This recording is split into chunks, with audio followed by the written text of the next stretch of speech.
पिछली वीडियो में हमने जाना था कि हवन का वैज्ञानिक महत्व क्या है, कैसे यह वातावरण और हमारे जीवन पर सकारात्मक प्रभाव डालता है। लेकिन क्या आपने कभी सोचा है कि हवन की सही प्रक्रिया क्या होती है और इसे किस विधि से किया जाना चाहिए? इस वीडियो में हम हवन की संपूर्ण विधि को सरल और स्पष्ट रूप में समझेंगे। अगर आपने पिछली वीडियो नहीं देखी है, तो उसे जरूर देखें ताकि आप हवन के महत्व और उसकी प्रक्रिया दोनों को पूरी तरह समझ सकें। पर्यावरणीय और वैज्ञानिक लाभ। हवन करने से प्राणवायु, ऑक्सीजन उत्पन्न होती है और यह अपने आसपास के वातावरण को शुद्ध तथा पवित्र करता है। राष्ट्रीय वनस्पति अनुसंधान (NBR) संस्थान द्वारा किए गए एक शोध में यह पाया गया है कि यज्ञ और हवन के दौरान उत्पन्न होने वाले धुएं से वायु में मौजूद 94% तक हानिकारक जीवाणु नष्ट हो जाते हैं। यह धुआं वातावरण में 30 दिनों तक बना रहता है, जिससे इस अवधि में जहरीले कीटाणु पनप नहीं पाते। हवन का धुआं न केवल मनुष्य के स्वास्थ्य पर सकारात्मक प्रभाव डालता है, बल्कि यह खेती के लिए भी अत्यंत लाभकारी सिद्ध हुआ है, क्योंकि यह खेतों में मौजूद हानिकारक कीटाणुओं को नष्ट कर देता है। हवन से निकलने वाले अग्नि के ताप और उसमें उपयोग की जाने वाली प्राकृतिक सामग्री वातावरण में फैले रोगाणुओं और विषाणुओं को प्रभावी ढंग से नष्ट करती है। इसके अतिरिक्त यज्ञ वर्षाकारक भी होते हैं और वायु प्रदूषण को कम करने में सहायक सिद्ध होते हैं। हरिद्वार के शांतिकुंज स्थित ब्रह्मवर्चस्व शोध संस्थान में एक विशेष यंत्र है जो यज्ञ के माध्यम से वायुमंडल के स्वच्छ होने की सीमा को स्पष्ट रूप से दर्शाता है। हवन एक प्राकृतिक वायुमंडलीय जैवोपचार प्रक्रिया के रूप में कार्य करता है। औषधीय और सुगंधित यौगिकों से समृद्ध धुआं न केवल तत्काल हवा को शुद्ध करता है, बल्कि इसकी निरंतर उपस्थिति के कारण वायुजनित रोगजनकों और कृषि कीटों को कम करके एक व्यापक पारिस्थितिक संतुलन में योगदान देता है। यह इंगित करता है कि प्राचीन हवन पद्धतियां सार रूप में पर्यावरण प्रबंधन का एक परिष्कृत रूप थीं, जो समुदाय स्तर पर सार्वजनिक स्वास्थ्य और कृषि उत्पादकता को बढ़ावा देती थीं। वर्षा प्रेरित होने का उल्लेख वायुमंडलीय गतिशीलता और मौसम के पैटर्न पर उनके प्रभाव की एक उन्नत समझ का भी संकेत देता है। ग्रह दोष और वास्तु दोष निवारण। दैनिक हवन का एक और महत्वपूर्ण लाभ ग्रह दोषों और वास्तु दोषों का निवारण है। यह माना जाता है कि नियमित हवन से घर में व्याप्त नकारात्मक ऊर्जाएं दूर होती हैं, जिससे सुख शांति और समृद्धि का आगमन होता है। नवग्रहों की शांति के लिए विशिष्ट गुणों से युक्त 9 भिन्न भिन्न काष्ठीय एवं शाकीय पौधों की समिधा का प्रयोग किया जाता है, जो इन ग्रहों के नकारात्मक प्रभावों को शांत करने और उनके शुभ प्रभावों को आकर्षित करने में सहायक होती है।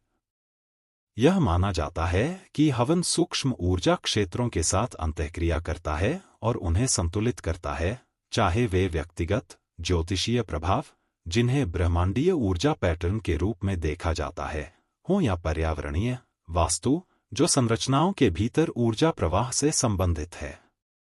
अग्नि को विशिष्ट सामग्री अर्पित करके अनुष्ठान का उद्देश्य नकारात्मक ऊर्जा पैटर्न को सामंजस्य स्थापित करना या बेअसर करना है, जिससे व्यक्ति और उनके रहने के वातावरण में कल्याण, समृद्धि और शांति को बढ़ावा मिलता है।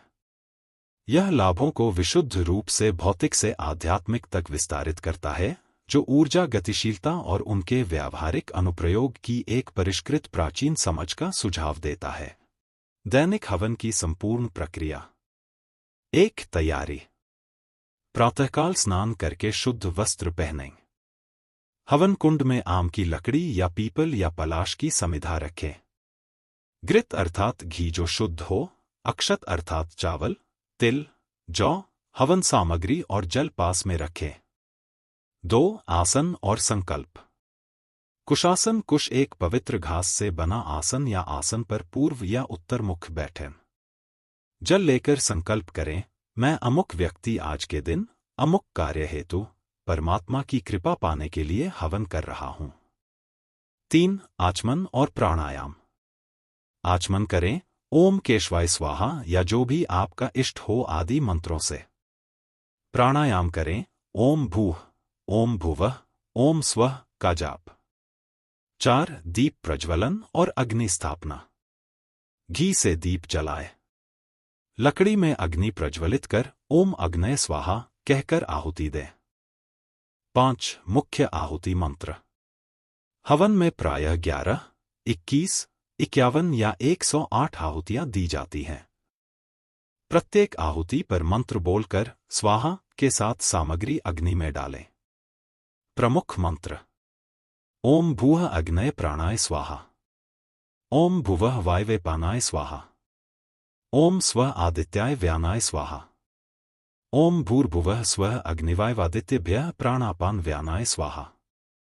ओम आपो ज्योतिर्सोमृतं ब्रह्मा भूर्भुवः स्वरोम स्वाहा। ओम या मेधा देवा गणाः पितर्श्चोपास्ते तया मामद्य मध्याग्ने मेधाविनं कुरु स्वाहा। ओम विश्वानि देव सवितर दुरितानि परासुव यद्भद्रं तन् आसुव स्वाहा।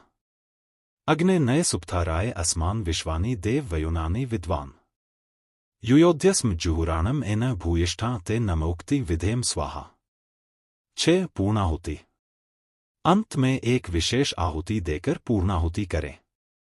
ओम पूर्णमदः पूर्णमिदं पूर्णात् पूर्णमुदच्यते पूर्णस्य पूर्णमादाय पूर्णमेवावशिष्यते स्वाहा।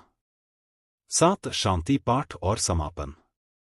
ओम द्यौः शांतिरंतरिक्षं शांत्य पृथिवी शांतिरापः शांत्य ओषधयः शांत्य वनस्पतयः शांतिर्विश्वे देवाः शांत्य ब्रह्मा शांत्य सर्वं शांत्य शांतिरेव शांत्य सा मा शांतिरेधि। ओम शांत्य शांत्य शांत्य। शांति पाठ करके हवन कुंड को प्रणाम करके हवन का समापन करें। हवन की यह पावन प्रक्रिया केवल अग्नि में आहुति देने तक सीमित नहीं है, बल्कि यह हमारे तन, मन और वातावरण की शुद्धि का एक दिव्य माध्यम है। यदि आप भी अपने जीवन में सकारात्मक ऊर्जा, शांति और आध्यात्मिक उन्नति चाहते हैं, तो नियमित रूप से हवन अवश्य करें। ओम शांत्य शांत्य शांत्य।